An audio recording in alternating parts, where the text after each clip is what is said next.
Facebook is one of the largest companies in the world. It has incredibly deep pockets. I understand that Facebook has the resources and potentially the motivation to ruin my life, but I also accept it because I know that I am aligned with my values and what I believe in. My name is Frances Haugen. I have worked at more social media companies than probably all but a handful of people in the entire tech industry.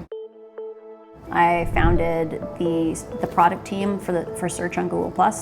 I built out the consumer data mining team at Yelp. If you've ever looked for a Yelp menu photo, that was our first feature. I led ranking for the home feed at Pinterest. And I have seen into the depths of the integrity organization at Facebook. I grew up in Iowa City, Iowa, very vibrant.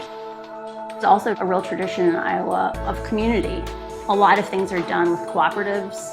I think that has influenced my commitment to working towards things like accessibility or working on civic integrity at Facebook. This was my virtual badge the day I joined Facebook. I was recruited to be the first civic misinformation PM. I was extremely excited to be able to make a difference, and I was extremely scared. So you have to be very, very careful when you design machine learning systems that you are asking them to do what you actually want them to do. Because the computer will find the shortest path there, and it may have consequences that are unintentional. Very few people are on the lookout for the problems that these algorithms can cause on society. There are very few people who understand what levers exist to regulate or address these problems. And that is the real consequence of a lot of things that are happening at Facebook. Facebook did not set out to build a system that was socially harmful, but there are a variety of things about how their algorithms are structured that are causing these problems. There's a cluster of problems that have certain themes that run between them. When you combine fragile places in the world and these design choices that Facebook has made, it acts like gasoline on a fire.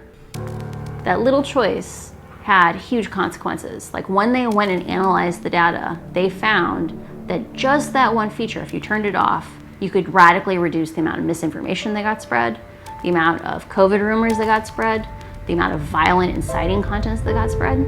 Internal Facebook documents have been turned over by a whistleblower for the Wall Street Journal.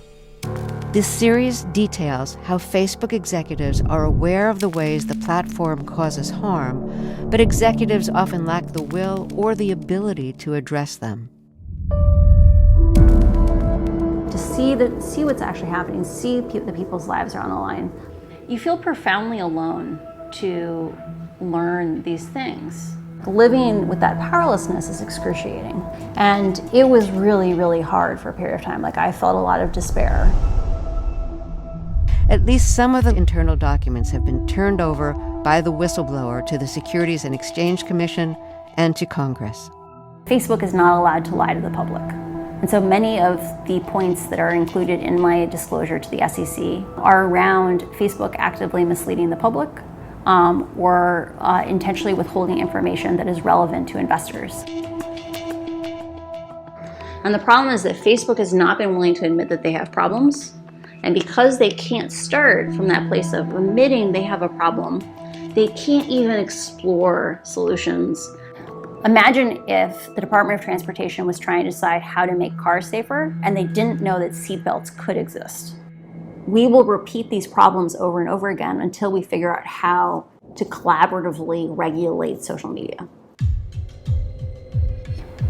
And so when we think about what is the path forward is about transparency and governance. It is about us, as a society, collaborating to figure out how to solve problems together and not alone. It's not about breaking up Facebook.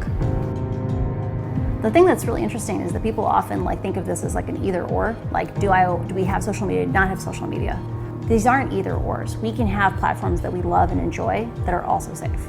My hope when this is over is that Congress or regulators or the EU, that someone comes forward and actually begins enforcing standards on Facebook that allow us as a community to do governance. And that I'm hoping that will remedy a lot of the harms that have been flagged through the disclosures.